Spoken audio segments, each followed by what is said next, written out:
بسم اللہ الرحمن الرحیم۔ سب سے پہلے ہم اس عنوان کو دیکھ لیں۔ لام تاکید کا مطلب ہے کہ ایسی لام جو زور پیدا کرتی ہے، تاکید پیدا کرتی ہے، سٹریس دیتی ہے بات پر، اور ضرور اور لازماً اور البتہ کا مفہوم دیتے ہیں۔ اور نون ثقیلہ کا مطلب ہے کہ نون کے اوپر شد آ کے اس میں ثقل اور شدت پیدا ہو گئی ہے۔ جس طرح شدت پیدا ہو گئی ہے پڑھنے میں، اسی طرح معنی کے اندر بھی شدت آ جاتی ہے، یعنی ضرور بالضرور۔ لام کا معنی ضرور ہو گیا اور نون مشدد کا مطلب ہو گیا کہ بالضرور، یعنی ضرور ہی یہ کام ہوگا، اس کے ہونے میں کوئی شبہ نہ کیا جائے۔ جب ہم اس کو فعل مضارع پہ لاتے ہیں تو لام تاکید شروع میں اور نون ثقیلہ آخر میں آتا ہے۔ آپ دیکھیں لا یضربن جو واحد کا صیغہ ہے، اس میں ہم دیکھ رہے ہیں کہ یضربو جو پیش ہے آخر میں مضارع کے آتی، وہ اب پیش نہیں ہے بلکہ زبر ہے۔ تقریباً سارے ہی صیغوں میں زبر آئے گی سوائے 3 صیغوں کے۔ ایک صیغے میں زیر آئے گی اور 2 صیغوں میں پیش آئے گی، باقی سب میں آپ آخر میں زبر دیکھ رہے ہیں، اور زبر کے بعد نون ثقیلہ آ رہا ہے۔ لا یضربن وہ ضرور بالضرور مارے گا، لا تضربن وہ ضرور بالضرور مارے گی، لا تضربن تو ضرور بالضرور مارے گا، لا تضربن یہ چونکہ تضربین تھا اس لیے یہاں پہ زیر مؤنث کی باقی رہ گئی ہے نشانی، لا تضربین کی بجائے لا تضربن بن گیا ہے، یا ختم ہو گئی۔ تو ضرور بالضرور مارے گی، اور واحد متکلم کا صیغہ لا اضربن میں ضرور بالضرور ماروں گا۔ تثنیہ کے صیغے دیکھیں، لا یضربان یا الف تثنیہ کے بعد نون مشدد آ رہی ہے، نون ثقیلہ، وہ 2 ضرور بالضرور ماریں گے۔ لا تضربان وہ 2 مؤنث ضرور بالضرور ماریں گی۔ لا تضربان تم 2 ضرور اور لازماً مارو گے۔ لا تضربان یہ دیکھیں ایک ہی شکل میں یہ آ رہے ہیں۔ جمع کے اندر دیکھیں کہ جو یضربون تھا تو اس کی واو اڑ گئی ہے، پیش پیچھے باقی رہ گئی ہے تاکہ واحد اور جمع میں فرق کرنا آسان ہو جائے۔ لا یضربن وہ ضرور بالضرور ماریں گے، اور لا تضربن تم ضرور بالضرور مارو گے جمع مذکر کے لیے۔ اور جمع مؤنث میں یہ ہے کہ نون مؤنث کا لازمی رکھا ہے، یہ مبنی ہے، اس کو باقی رکھتے ہیں۔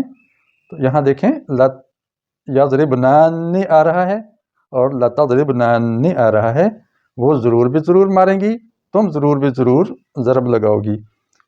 جمع متکلم میں واحد کی طرح ہی ہے، لا نضربن ہم ضرور بالضرور ماریں گے، اور تثنیہ بھی متکلم کا یہی آتا ہے۔ تو یہ شکلیں ہیں لام تاکید بنون ثقیلہ کی۔ شکل کا معنی ہوتا ہے صیغہ، صیغہ کا معنی ہوتا ہے صورت، یعنی جو پیٹرن ہے وہ آپ کے سامنے آ گیا ہے۔ آیات کے حوالے شروع میں دے دیے ہیں، آگے اسی لام تاکید بنون ثقیلہ کی مثالیں ہیں، قرآنی جملے۔ ہم اس کو شروع کرتے ہیں۔ اعوذ باللہ من الشیطان الرجیم، بسم اللہ الرحمن الرحیم۔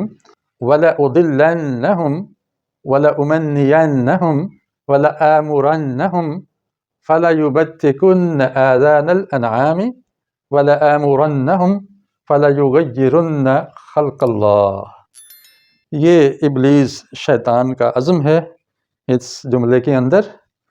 جب اس کو اللہ تعالیٰ نے رد کر دیا اپنے دربار سے حکم عدولی کی پاداش میں، تو اس نے یہ عزم کا اظہار کیا کہ لازماً میں ان کو گمراہ کروں گا، اور ضرور بالضرور ان کو امیدیں دلاؤں گا، جھوٹی امیدیں، سبز باغ دکھاؤں گا۔ وَلَآمُرَنَّهُمْ اور ضرور بالضرور میں ان کو حکم دوں گا، تو وہ کیا کریں گے؟ فَلَا يُبَتِّكُنَّ وہ ضرور بالضرور کاٹیں گے، آذان الانعام مویشیوں کے کان۔ مشرکین مکہ اور دیگر مشرکین بھی، مشرکین ہند بھی اور مشرکین پاکستان بھی یہ کرتے ہیں کہ جو جانور کسی بھی استھان یا بت یا غیر اللہ کے لیے وقف ہو تو نشانی کوئی نہ کوئی اس کی لگا دیتے ہیں، تو وہاں کان کاٹا جاتا تھا کہ یہ اب پن ہو گیا ہے، دان ہو گیا ہے، اور یہ وقف ہو گیا ہے۔ تو یہ شیطانی چال ہے۔ اللہ تعالیٰ کے لیے جو قربانی کا جانور وقف ہو تو وہ بے داغ ہوتا ہے، اس میں اگر کان کٹا ہو تو وہ قربانی کے لیے جائز ہی نہیں ہوتا۔ تو دیکھیں یہ بالکل الٹ لے کے جا رہا ہے شیطان۔ وَلَآمُرَنَّهُمْ، اور ضرور ضرور میں ان کو حکم دوں گا، فَلَيُغَيِّرُنَّ خَلْقَ اللَّهِ، تو وہ ضرور تغیر پیدا کریں گے، ضرور تبدیلیاں لائیں گے اللہ کی خلق میں، اور طرح طرح کی اس کے اندر تبدیلیاں لائیں گے اللہ کی تخلیق میں۔ اس میں ہم موٹی سی بات ذہن میں رکھیں، اللہ تعالی نے جتنی بھی چیزیں پیدا کی ہیں وہ انسان کے فائدے کے لیے ہیں۔ اب انسان اس کے اندر ایسی تبدیلیاں کرتا ہے کہ وہی مفید چیزیں انسان کی صحت اور اخلاق کے لیے بری بن جاتی ہیں۔ یہ شیطان کے بہکاوے میں آ کے ہوتا ہے۔